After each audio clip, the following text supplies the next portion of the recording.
You're live. Yeah.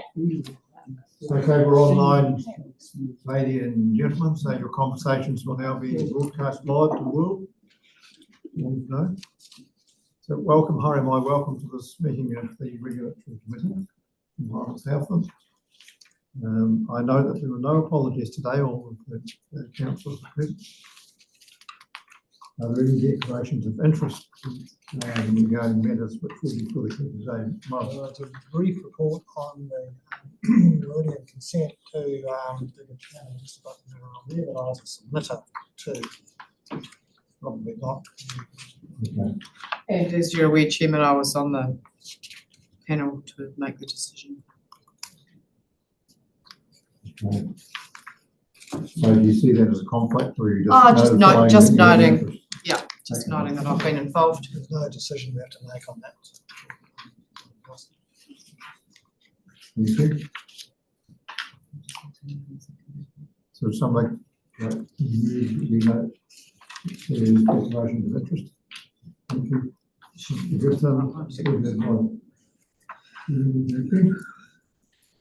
Public forums, petitions and deputations. No public today. Confirmation of minutes from the last meeting, which is on the 2nd of October. It's so long down there. And somebody who was present at that meeting would like to confirm that that's a correct record of the business of that meeting. Happy to move, Mr. Chairman. Thank you, Chairman. Seconded by Councillor Rodway. Is there any discussion of that motion? If not, put the motion, all those in favour, please say aye. Aye. Thank you. No one against? Good. No, that is advised before to speak up. In agreement with these things or against? Extraordinary and urgent business. I haven't been notified of any, no late papers. Are there any questions? I haven't again been notified of any questions in advance.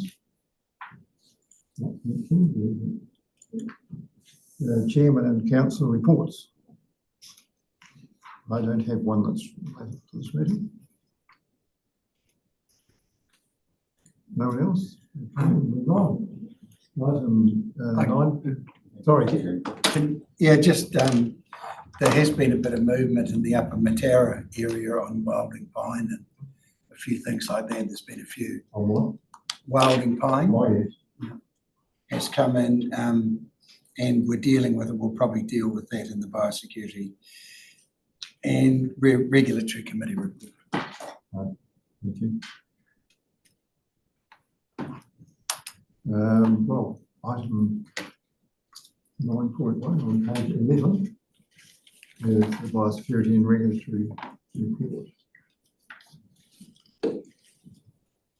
Thank you.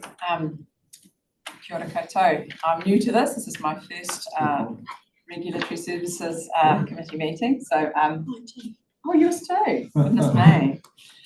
And so I'm not quite sure of the established protocols, but we have set out the division's activities over the period since the last meeting. Note that, for example, in the marine inspections, we did 97 and no compliance matters were identified during those inspections. So that's good news there. Taking the paper as read, are there any questions through you, Chair? Right. So, Alston, you didn't raise a matter about Wilding Pine? I would like to put forward that we actually put a task force in to look at the Wilding Pine situation, because what's effectively happening is that the seeds are coming across the fence. There's nothing there to stop them. There is the odd forest in Southland that has a consent. They have an obligation to clean up the Wilding Pines, I'm going to call them, they could be wilding anything, to 2 kilometres. But with this thing going forward, there's more forestry coming in our province and this is going to be a bigger issue.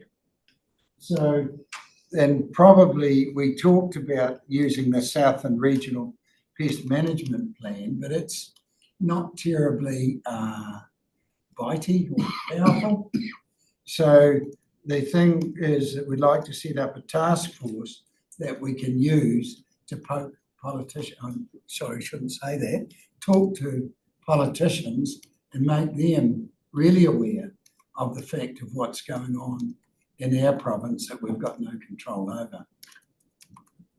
So that's my suggestion. I don't know where anyone else fits. We have discussed this report, this issue before, and we're about the responsibility of landowners for things that happen over the fence in the neighbour's place. Annie, did you have an input to that? Yes. Through you, Chair, it was before my time, but do you have? I'm aware of the issue of and the difficulties. I think the problem is that the rules bind us to a very small area where we're able to apply them. So where you can apply them on a piece of property, you might be able to force them to remove a strip here, but there's all the rest over there that is still there. So we can't, the rules aren't as, doesn't say they have to clear every single wilding that's come from their place. They have to clear it from a certain point eventually. So, We don't actually have any control at the moment, do we? and we do have some ways to do enforcement. We haven't, as far as I'm aware, used any of those mechanisms yet. We've been working alongside landowners to deal with them. So we've been working alongside Palmy Farms to take out hedgerows that are causing a problem, but some of those we could have enforced a rule on them, and that might have meant that they took out this much of it, but with working with them and supporting them, we're taking out the whole thing. So it's a choice thing, I guess, in that case. But the problem that Councillor Gibson's talking about is the wider problem of widespread wildings, and a task force. That's actually a great idea. And really, if you're looking at the Upper Matara, it's probably going right across onto East Dome and right across to Glen Eyrie. So, it's a problem. Well, we're going to have another 8,000 to 12,000 hectares put in the next little while. We need to get something that has some bite, because these people with their forests are receiving payments for carbon, but they're impinging on the next door neighbour. Through you, Chair, I mean, we have identified as an exec this is a critical, significant issue of plantation forest generally, but also specifically the challenges presented by the wildling pine threat. It's here. And so we are, as a matter of priority, looking at what are the correct responses for us, and certainly a task force in order to elevate this issue, as well as go out in terms of engagement, so that whilst there's a legal responsibility, and there's also national level considerations as well that are happening in this space too. And I think it's absolutely urgent, and a task force is a good idea to put into the mix. We agree it's a matter of strategic importance to Southland, and whilst it's small, it is the best and only time to be dealing with it before it is overwhelming, particularly given the limited nature of our resources. And the withdrawal of resources from the government. So, Go on. I'm a horrible person. When can we get it going? I shouldn't ask that, but what's your expectation? This is through you, Chair.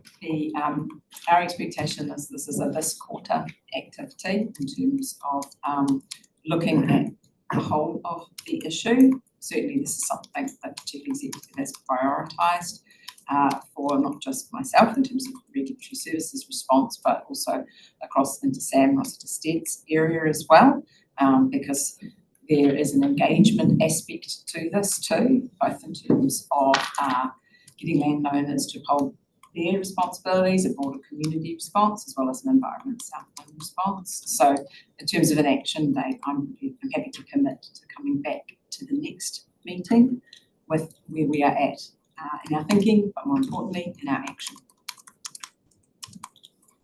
Thank you. I've got Peter Lim and Jeremy, but just before I do that, this is Haney Fitchett now, hey? I'm sorry, Haney, I didn't realise this is your first time before in the committee. So welcome, and is there anything you wanted to tell us about yourself before you go on? It's an interview. Manager of Regulatory Services. I'm now a proud resident of Riverton Akarima, brought home here with my family. I've previously come from Kainga Ora, where I was the GM of urban planning and design. I certainly understand the customer focus of our regulatory services. I suspect, though I don't know for sure, that I was probably one of the largest applicants for resource consent in the country, with some 250 to 400 consent applications in any one calendar year. So I certainly understand that customer experience. Sadly, I also had the odd compliance and enforcement action, which are obviously well documented in the media. So I understand the customer perspective with regards to those parts of our regulatory services. Kainga Ora didn't have any votes, so the Harbour Master regulatory function is an area of learning for me, although I did spend 4 to 5 years working in the passenger maritime industry, basically selling tickets for ferry jaunts around the Hauraki Gulf. So very slight expertise within that regulatory function. Kia ora, that's me. Thank you, Helen. I see offshore islands are now part of our environmental responsibilities now. Perhaps we do need a bigger boat for the Harbour Master. Oh, please don't tell him that. He always is a bigger boat, I'm told. You keep that in front of mine. Peter. Yeah, that's an interesting point that Al's raised about a task force. Just for if the committee's interested, so I put in forestry, but for the last couple of years, MPI have asked additional questions around wilding pines. They've really tightened up stuff, and I've had to provide not just verbal assurance, but material assurance around what I'm planting and that. So things are tightening up from all around, but I think also I would stress probably someone on that group from our local group, the Mid-Dome Wilding Pines Trust, be involved, a governance person be involved in that group too. And if it is to highlight it at a political level, I think that would be a good idea, and let's support the ongoing work that's already continuing. Let's not double up on stuff. So it's probably knowing what we're doing at this moment and who's doing it, and then coordinating that response. But there has been, and I know Nichols is a big supporter of this program, has been for a long time too. So Thank you. Linda. Thank you, Chairman. Yes, not dissimilar to Peter's points, actually. There are a number of groups who've received millions and millions and millions of dollars of government money to keep some things under control. So it would be foolish not to include them. And so therefore, I'm thinking more that we actually look at a coordinating role in a more advocacy, I would call it an advocacy group rather than a task force, I think. Just because words matter. Because there are good people doing the work, and although we can perhaps provide some expertise in the political influence, it's not necessarily a group that we need to lead. We might get it started, and but they're actually, it doesn't have to be an ES project. But also, having said that, we've worked with industry and community groups for winter grazing, or and the regional climate change working group, is another example of getting some people together and doing it. We don't have to do this on our own or fund it on our own, but it's certainly valuable work. The other point is that there's the good neighbour rules, and there's the setback rules for plantation forestry as well in the plan. So there are some tools, and there's been a change to the good neighbour rules, I want to say. I just can't remember the specifics. So we need to maximise those, although they're mostly toothless. But just that. Thank you. Jeremy. Yeah, I'd like to thank in the future, but the reality is we know there's issues and the adverse effects, and this is land use change that we'll be consenting. The government's obviously said, whoa, put a moratorium on certain rules, but complete farm scenarios. But I was just thinking, obviously, we've got plan changes coming up. That do we have the authority to put permitted activities? You can do this if there's conditions, as long as you keep these conditions and be buffer zones dealing with these known, because we know there's a problem. And it's a bit like in the past when maybe more dairy conversions, we knew there were issues about intensity, and yet we kept allowing it to happen.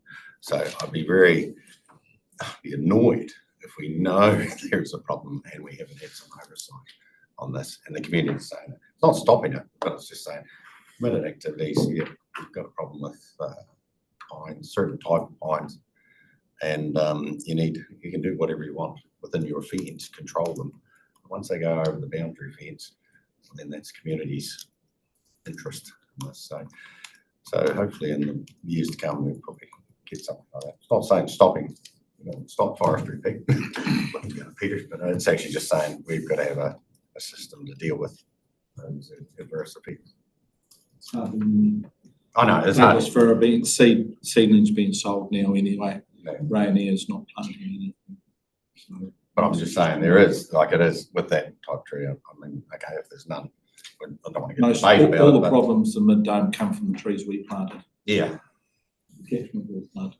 But there are other forests that are flowing a few Global over the weed, Mossburn area and things that there are other ones that got problems. So Just note that from a previous meeting, the government are planning changes to forestry legislation, which may take away our ability to have much control of all. So, yes. Who knows? Chairman Hall. Thank you, Mr. Chairman. At the previous meeting, I did raise the idea of a voluntary accord, and actually the task force actually fits in quite neatly with that concept. And this is a discussion that's bigger than us. We're having conversations across the South Island. I thought it was interesting when I was at Bluff on Friday. The Minister of Conservation was at a meeting at Twizel. So I suspect Twizel and Wilding Pines go together. So it was interesting that was a priority when the islands thing was on, which was very much in dock space. So the original NES plantation forestry was quite weak as far as seedlings going over the fence, and I'm not sure the 2 kilometres Alice has mentioned has been enacted yet, but we certainly need rigour there. And of course the difficulty is if wildlings turn up 5 or 10 kilometres away, proving where they come from is probably an issue too. But it's an issue that we do need to be working with the whole community. The other conversation that's being had across the South Island at the moment is government saying we haven't got funding at the moment. So there's a live conversation about approaching a suspensory loan type thing to actually bridge the gap if councils had a reasonable confidence that they would get the principal and interest back in, say, 5 years' time when things weren't as tight. That may be a discussion worth having. The fact is, hundreds of millions of dollars have been spent in the last 10 years and made a lot of progress in controlling wildlings. If that momentum is lost and we go backwards, we've lost a lot of public money. The ministers I've spoken to are aware of the issue. It's just the financial constraints that are the concern at the moment. But no, support the idea of a report coming back on how we can best advance this discussion. Elston. It's one opportunity we've got to get in front of it and just get it done. Thanks, Mr. Chairman. Yeah, just clarification.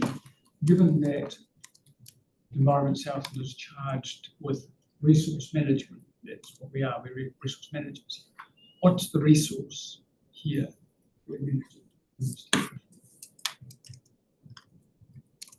Overall, what's the environment?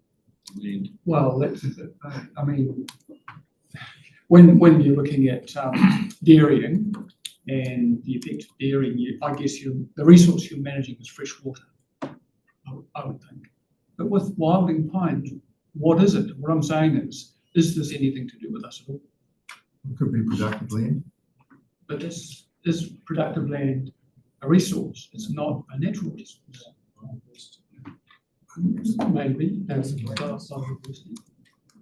I'm just wondering, is it actually our business? And personally, I don't support the proposal that we have a task force or whatever into wilding pines. I think when I hear the story about how many millions have been poured into this issue already, there's always the question, what if the funding stops? Where will you be?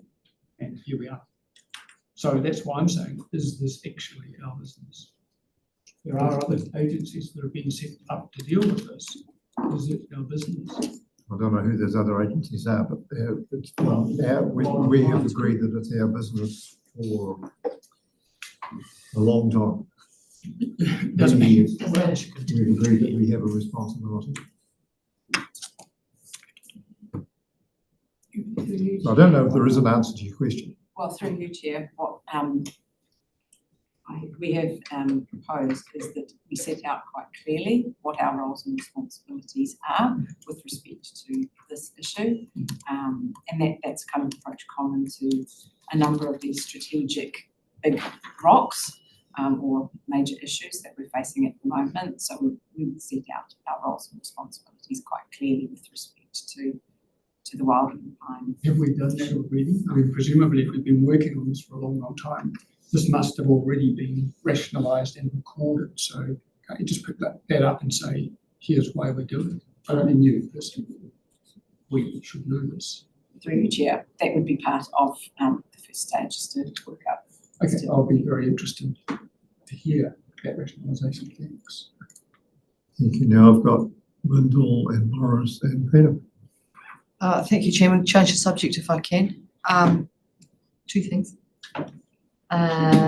The exemptions, the biosecurity exemptions. I just wonder what would be ideal numbers in that total group. I mean, in my brain, it's 0.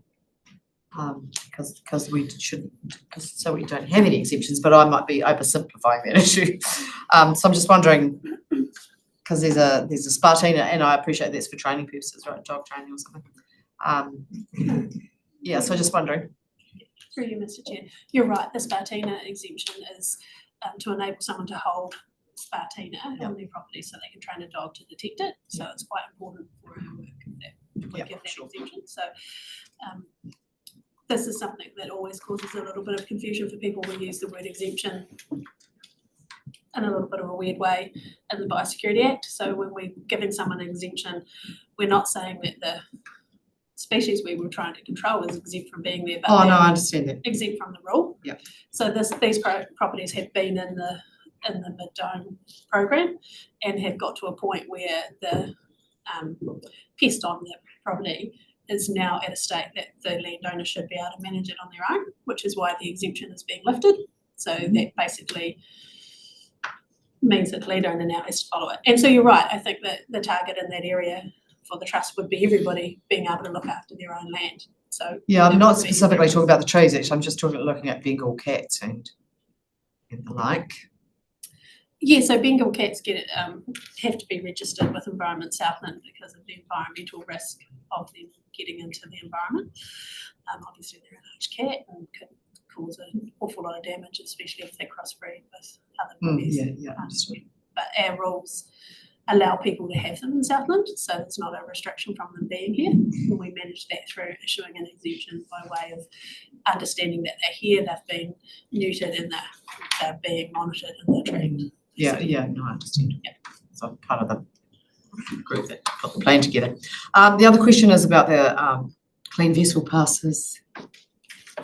100 boat increase. That's good. Does that mean that people are being more vigilant, or does it just mean there's more boats? Yeah, so with the recent inspections, we usually see an increase if we've been out doing advocacy or we've been out patrolling. So depending on All the overall increases, just over 100. yeah, so last year, or the year that's reported in this report, we were able to nearly get out to the boat show, which was good. We got in front of a lot of people that have trailer boats and that sort of things. We've been doing a lot in Milford Sound as well, so you're able to intercept a lot of trailer boats when you're just on the ground at the boat ramp. So I think that number is probably more of a reflection of us getting in front of the community and just educating them about the system more than anything else. Yeah, So that might be an ongoing requirement. it is, yeah. Yeah, we've brought in the Milford Sound inspections in the last few years, which we try and get in there at least once. We've upped the number of times we do joint agency controls across Whitefield, and then just as we can, we try and get into more of the boat shows and AMP shows and things like that. Customer focus. Yeah. Thank you. Thank you. Morris? Well, my question was the same one really as Lyndall's. I was going to ask, do we know what proportion of boats that are in the Sounds that don't have a clean vessel pass when they should have one? Do we have an estimate of that? So getting a gauge on the total fleet size in Southland is really difficult because there's not an overall register for maritime users. So we don't have a boat register as a country, which has been a major issue that's always highlighted at a national level. So we can obviously tell how many clean vessel passes have been issued ever. So if boats fall away and then don't get one, we know, how many we've issued that way. But not really. Like all we can do is intercept when we're out there and educate as we come across boat by boat, basically. So when you have done that, do you find any that don't have a clean vessel pass, or do you find some? Yes, I don't think this report includes it, but we generally send out or include the summaries of each agency control in these reports. So there just probably wasn't one at the time of writing, but generally we only come across 3 or 4 boats per trip out of maybe say 30 that would not have a clean vessel pass now. But unfortunately, we are still finding people that have never heard of them, which is a little bit mind-boggling given that it's 2017 the rules were introduced. So. Right, so that activity over there is a good reminder of people that they need to have them. So it's about all we can do really, in addition to what you're already doing about publicizing the need for it. Yeah, we're always trying to find new ways to educate people. So if anybody has any ideas, we're open to, like community events and things like that. That point of sales. Yeah. Thank you. I would observe again if we had a bigger boat, we could spend more time. A lot more reasons. My team's 2 people, so Somebody could live on the boat.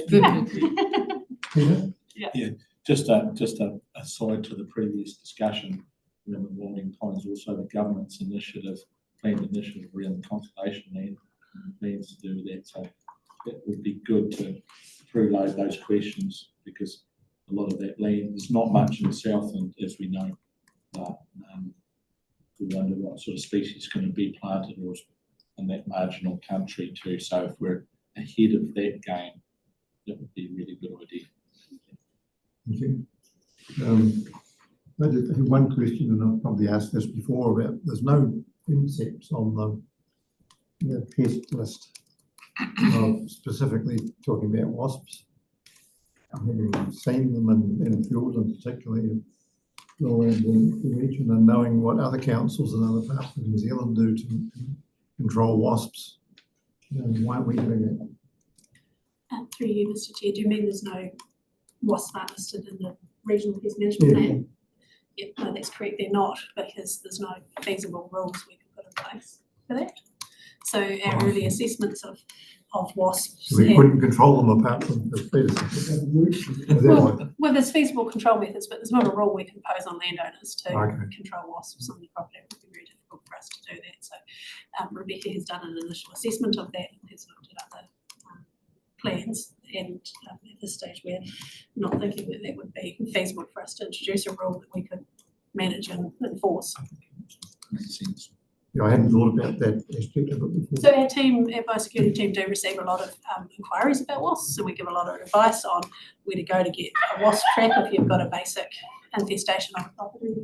And, you know, the few contractors that are around that can deal with more complex situations, but that's our role in that space, it's just advocacy. I hadn't thought and about advice. this. Okay. If I can, Chairman, from memory, and Councillor Godden might be able to help me, but one of the reasons we didn't include it in the pest management plan was because the cost benefit analysis was not in favour of spending large sums of money on something that was going to be very, very difficult to control and almost impossible to eradicate it at the very least. So from memory, that's one of the main reasons that we didn't include it. And there was a lack of kind of substance around what we could actually do with people, as you say.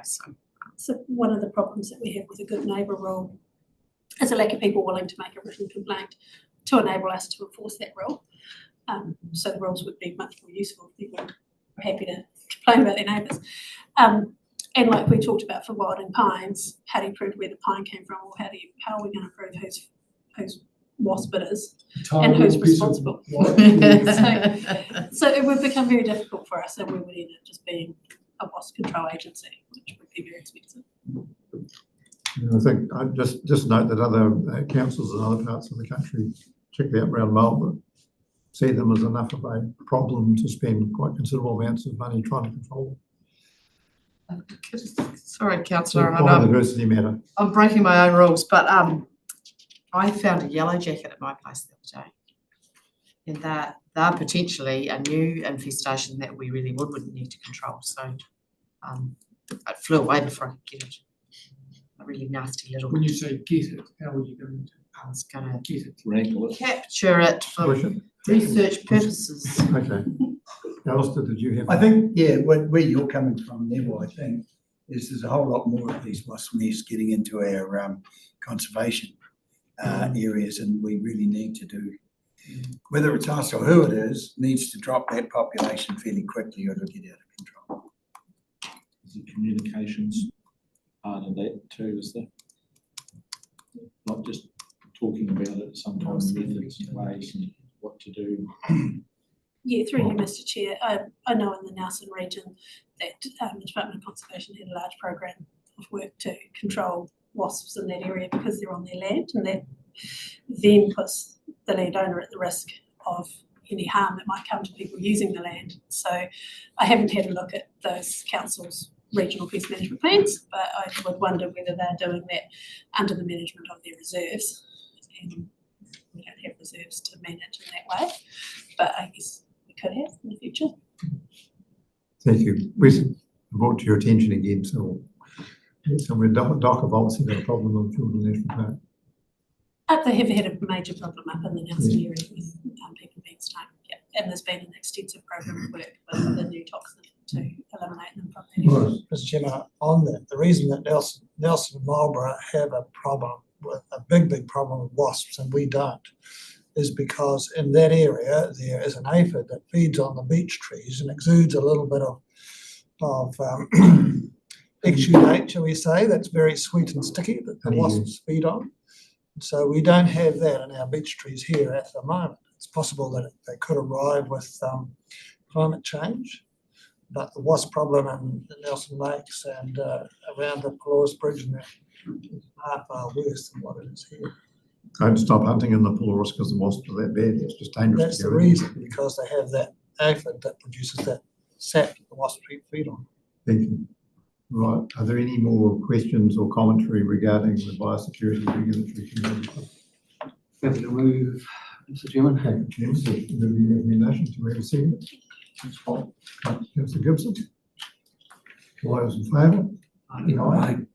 Anyone against? Thank you.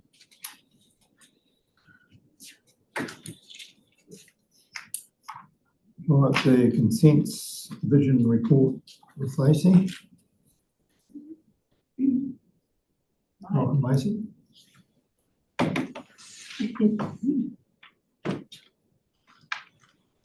Well, few things happened, shall we say, since last time this committee met.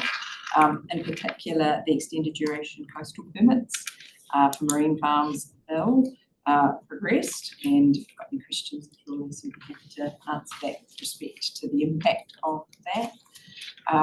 We also, the period saw the Didero Tide Gates application be concluded and consent be granted for a 5-year term. There was also a pre-hearing meeting in terms of coming up in terms of the application for the Waituna Lagoon application. There's also the Hananui agriculture piece, so there's quite a few things happening in the previous 3 months, and looks like it'll be a busy period heading forwards as well for the next 3 months.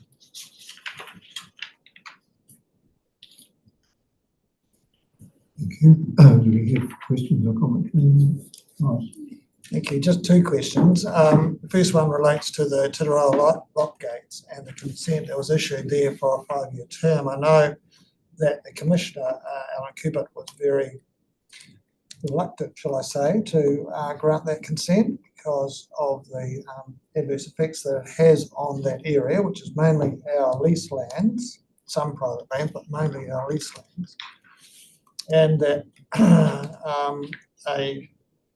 a new consent after a 5-year period is extremely unlikely to be able to be granted. So what is the council going to do to look forward to that time in 5 years' time when the consent comes up for renewal? Before. Through you, Mr. Chair, that is a very good question, Councillor Rodway.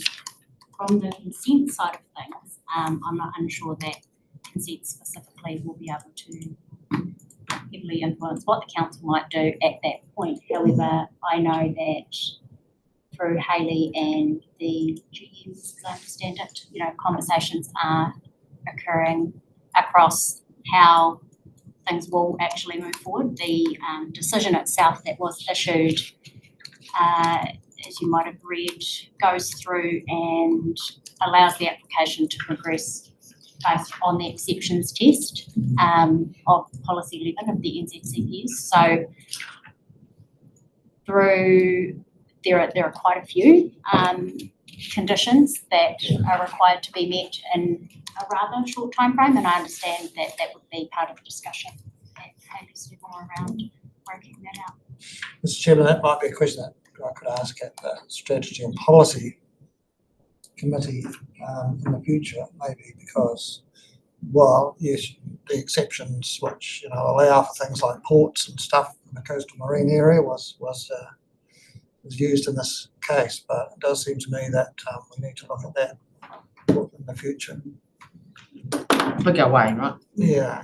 And the other question relates to the Hawanui application. While this is going through the fast track, proposed to go through the fast track system, we will have a role giving advice to the panel.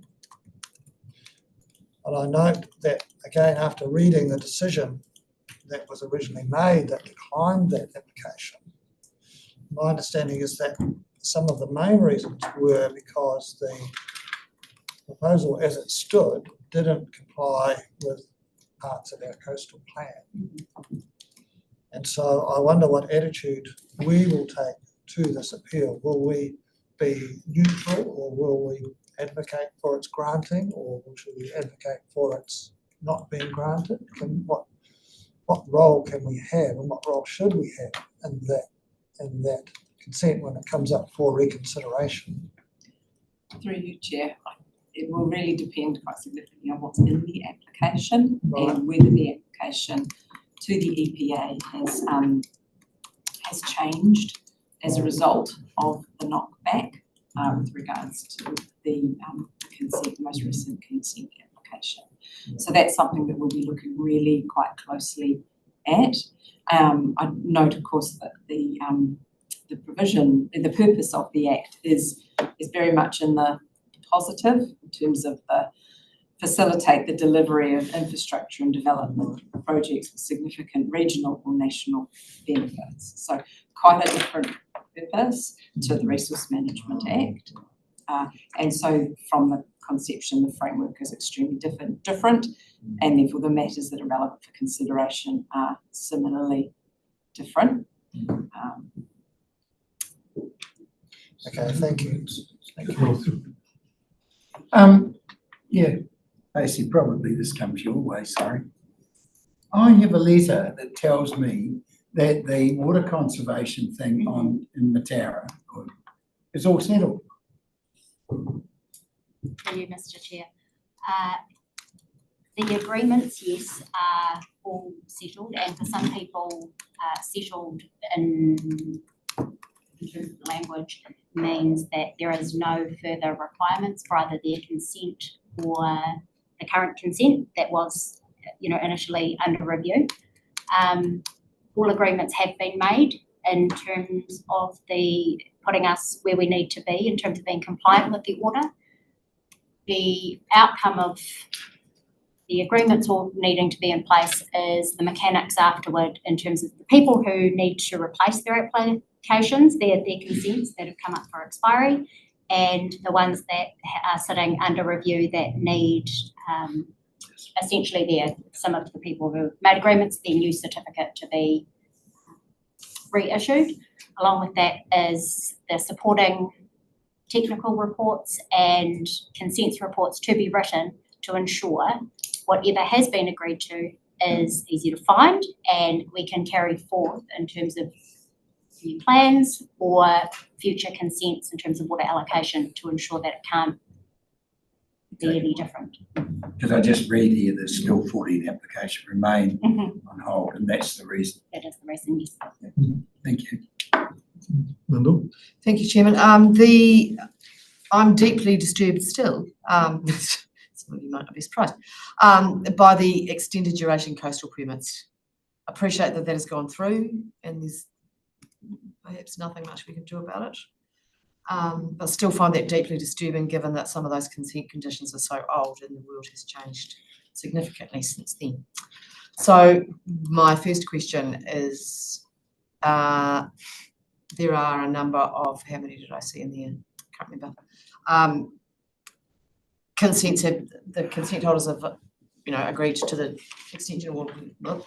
How many of those consents are actually being used to start with? Because I vaguely remember that although they had permits, they weren't using all of them. Is that correct?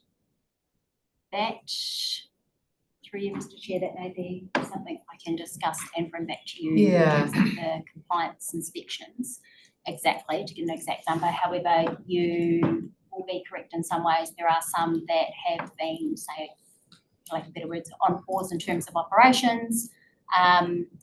It was a large discussion through the select committee process with councils attempting to, have that conversation around people who hadn't been operating. However, the process itself did not want to separate any of those instances and rolled it all forward as one. So, Chairman, if I can, so the ongoing effect of some of those consents being activated when they haven't been under old conditions, will we have any extra means to keep that at a suitable environmental impact level? Through you, Mr. Chair, I will say probably in Southland, we have, through this process, we've looked at, there's roughly 50 odd of the separate consents. Given most of them have an appendix for a monitoring plan attached to them, making the monitoring plan, sort of govern the whole bay, if you will. We're slightly fortunate, I think, in that respect, where, monitoring doesn't starkly differ from that site over there to that site over there. So it's something that, along with Donna's team and compliance, we have been discussing to ensure that what does come out of that monitoring plan is, useful and sufficient going forward. the consequential amendments that were made, so the Act does provide for consequential amendments to be made. How far that goes is not very far, but other than the expiry date, we have spoken with the consent holders around aligning and ensuring that the dates related to specific monitoring, because there actually was some that, how many times do you provide a monitoring plan in the term of this consent type situation? So we just made sure that the wording ensured that it was going to continue at this point until the new expiry date. Do we have any comeback at them if they get it wrong? We still have, our general and usual review clauses. However, we are aware that there is a provision under the Marine Farm Extension Act that discusses a review specifically. That's something I've raised with Hayley to have a deeper discussion around. Councils are required to initiate that within 2 years of the Act coming into force, and there are quite a few hurdles, I suppose, that are required in order to initiate that review in the first instance. One of them is the fact that you would have to apply to the Director General to even commence or have them agree to a review, and the second is that Council is required to bear the entire cost of any such reviews. Thank you, Chairman. Still to Bruce. I just see reading, the current movements and issues and the extension of those further in that discussion and the fast track legislation, probably a question for Donna. I just see a significant increase possibly on compliance matters over the next few years. Through you, Chair, we are anticipating exactly that through the fast track legislation and an increased use of that pathway for some of the more larger, more complex or more significant activities and developments within Southland.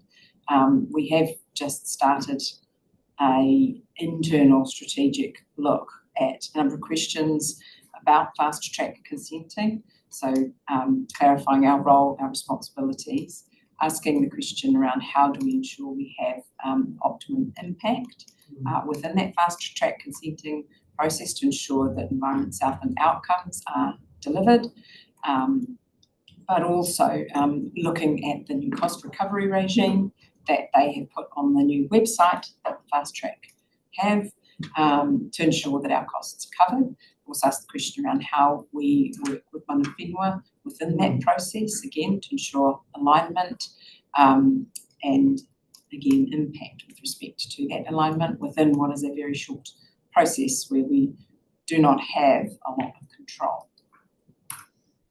Jeremy, so keep you waiting. No, it was a wee bit of that in regards to, I was going to ask the non-compliance of existing consents, how bad it was, if it was bad, but they might not have very strong conditions to keep to anyway. And I suppose I was just thinking, some of these consents would be, would they be allowed? It would have been a kick up the bum, so to speak, when they come to renew it. How I'm just trying to think, looking at it, what if it had carried on future, just understanding how old some of these consents are and how far behind they are. And I suppose it'd be trying to get an example of just where they are at, and they're going to carry on till 2050 now, some of them. Just how bad it was going to, well, we're looking at going, this is not a good scenario, and just what are the real adverse effects for these ones to carry on. But from a point about the non-compliance, if there was non-compliance, and I suppose, I think we've already reiterated what can we do, making sure, we keep the compliance up and looking ahead. So I think some of that's been answered. It's just about that, how bad it is. Thank you. Yeah, Chairman Holland. Yes, there's a couple of questions. I see that the Waituna consent due to be a pre-hearing meeting at mid-February, I suspect that hasn't happened yet. Is there a date for the pre-hearing meeting now? Through you, Mr. Chair, there is a scheduled date. The date is March 7th for the pre-hearing meeting. We have a independent facilitator, Chloe Trinu, coming down to assist in facilitating that entire meeting. Obviously, as you're aware, there's quite a few submitters and quite a few parties in terms of the applicant to attend. So we're working currently on refining the agenda points and refining the way in which the day, if you will play out. Thanks for that. And I guess a bit like that concern that there are private property interests. So we would like to consider our gates. Within 5 years, we need to know how much private land will be flooded, because that will be a question of who pays. So no, it's good to hear there's some progress there. Thank you. Do we have any further questions or commentary regarding Consent Division report? Thank you, Macy. The recommendation is to receive the report. Thank you, Austin. Seconded by Mr. Chairman. no further discussion. All those in favour, please say aye. Aye. Anyone against? Carried. The group work program update. Well,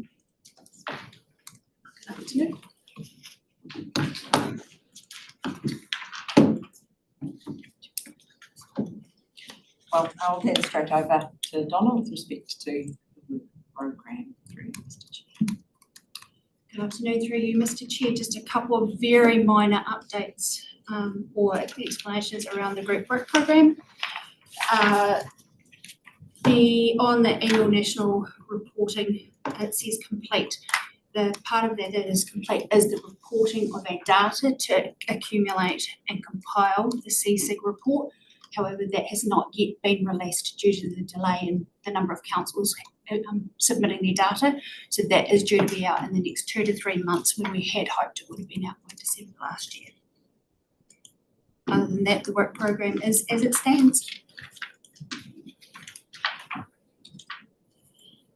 Questions, commentary? Thank you, Donna. You have covered all bases. Thank you. Otherwise, That's good, Mr. Chairman. I'll move that we receive that report. thank you, Morris. You received it, Elsie. Thank you. Those in favour, please say aye. Aye. Anyone against? Carried, thank you. Item 9.4, the Compliance Division update.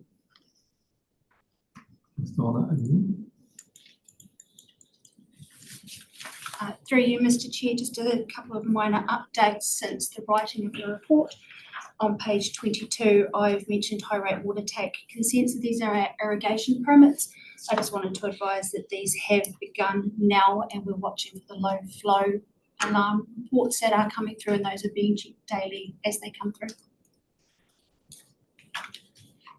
On page 22, under gravel monitoring, I wanted to give you an update that we have started to work on a risk-based approach for the monitoring of our gravel consents.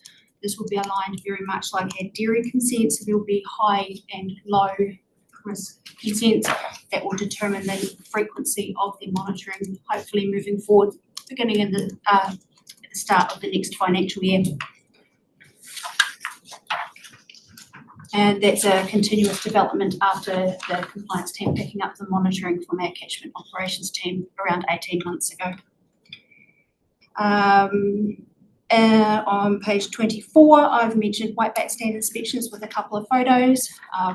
There are times when we see some amazing sites when we're out doing what we're doing, but I just wanted to let you all know that we are continuing to work right throughout the year, not just in the whitebait seasons with our territorial partners.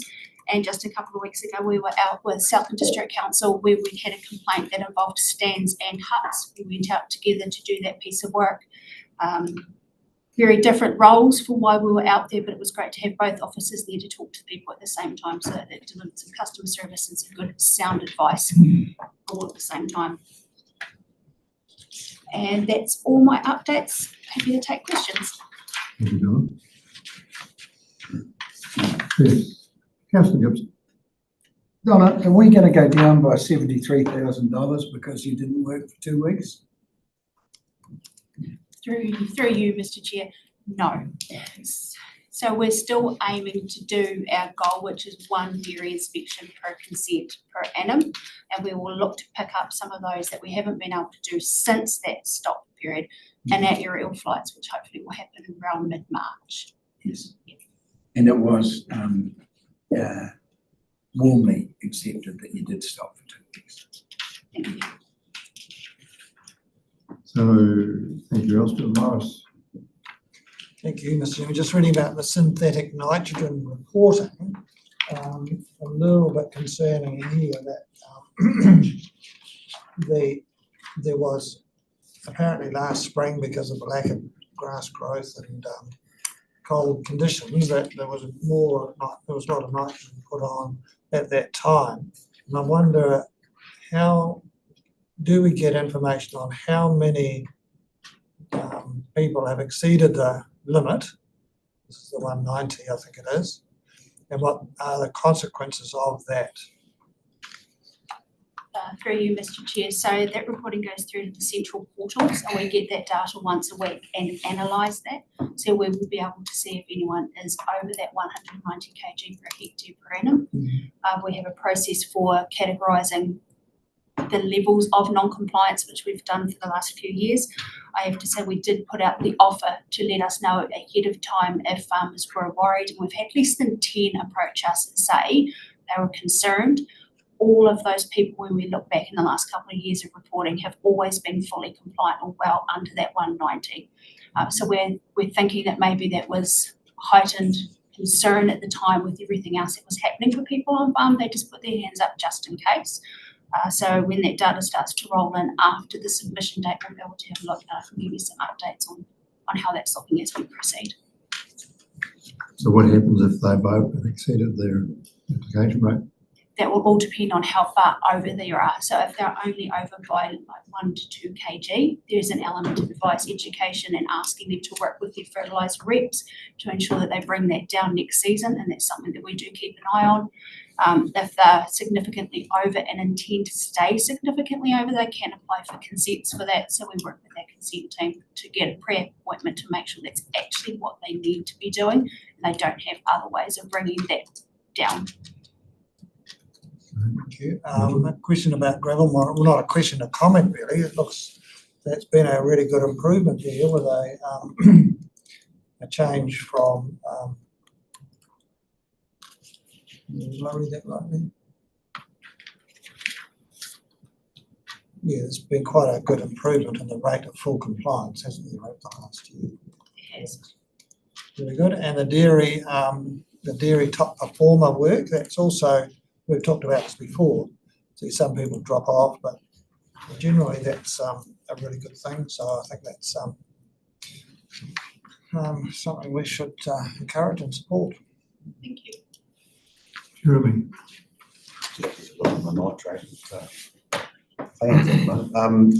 Max, just in regards to that, they're obviously, Morris has probably asked the same question. You've had 10 people. It's not necessarily they've gone over, but they've inquired. Taking on everybody else's compliant, which I'm probably going to be surprised to see. But it is, it certainly does raise, because a lot of people didn't need to worry about it. Certainly a good discussion to have in regards when things, when everything's fine on farms, it's all good as gold. But it's when the stress comes on, there are certainly some operations that are working at an intensity that really stretches what the farms can handle. I suppose this has been a good example of that this year. And I know that I would have to say that there was certainly, when the note came out, we'll see how it goes, we'll deal on a case-by-case scenario. There were probably a lot of farmers saying, what's the go here? You know, there were just as many going, we don't think that's right, because probably different industries looking at different reasons for use of ends. So there's always got to be a balanced approach to this. I mean, I know it's a government rule, it's legislation that's put it there, but we need to be careful about how we handle this situation. Not taking away the stress of the spring, it was an awful spring, but they do come along too.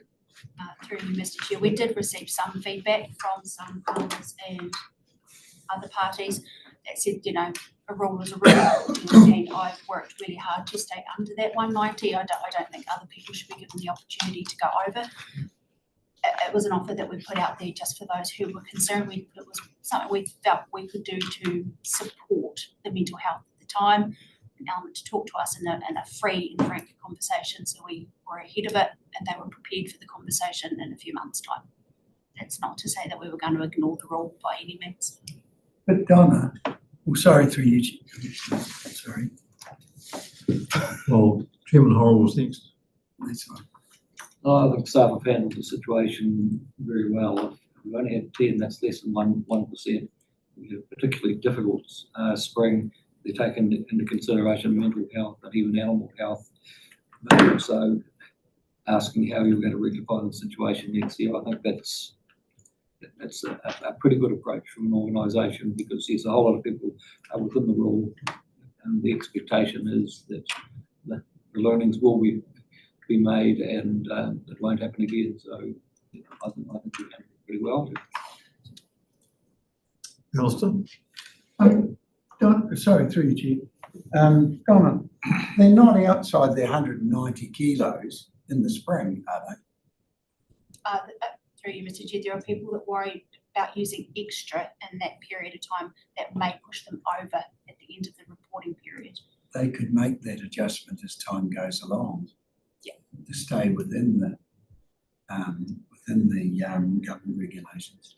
Through you, Mr. Chair, that's why we put into it talk to fertiliser rep as well, to figure out how to make those adjustments to come within the requirement. Peter, did you have? Yeah, just a general comment about that. It's important not to create a safety net. We know that for every time we get a bad spring. But been through these things with farming before, terrible seasons, and I've been part of MPI doing surveys about what can we do to protect ourselves for the future. It always goes out the door. Fill our hay sheds up for 1 year and then we forget about it the next. Maybe that's what we should be talking about in the future, is creating that resilience in those shoulders of the season. That seems to be the difficult times, but once again, it's probably not our job. We're just here to pick up pieces. General comment, no question. Robert, were you waving at me? Yeah, hi, Neville. It's an interesting discussion, and I accept that the process is a reasonable one. However, as a non-farmer and perhaps representing the non-farming community in some ways, the optics weren't very good, and people did think, favourable treatment and so on. So just saying, not saying that I think it was, but bear in mind that those are the optics for city folk, you could say. I'm sure you know that in mind, but thank you. That's good. The trouble is that, unbeknown to you and to me, there's a whole lot of outside feed comes on to the property to cover that the grass didn't grow. So that's nitrogen dribbling out too. It's only going to get tidied up when you've got a reasonable computer program that can actually pick that up on an annual basis. Mm-hmm. So it's a bit arbitrary, though, 190. Well, it's not arbitrary, it's been set, but I know, arbitrary to monitor. Yeah. Difficult. Thank you. Is there any further commentary or questions? Have I missed anyone? To move the resolution, Mr. Chair, but I think most of us, even in the area, probably think that the 190 has sent quite a good message to people, and I think the majority of farmers actually respect that. Thank you, Nicole. Do we have a seconder for those? Thank you, Councillor Gibson. Thank you. Any further discussion? If not, all in favour, say aye. Anyone against? That's carried. Thank you. Next item was extraordinary and urgent business. We didn't have any of that reported. And item 11 was public excluded business, and there isn't any of that either. So I conclude the meeting. I thank you for your input and your attendance. And thank you for the staff for your input. Welcome, Simon. We started a wee bit late. Thank you. Very good. When we're offline, there's a couple of things I want to talk about. Secret meeting. We're offline. Thank you, meeting secretary.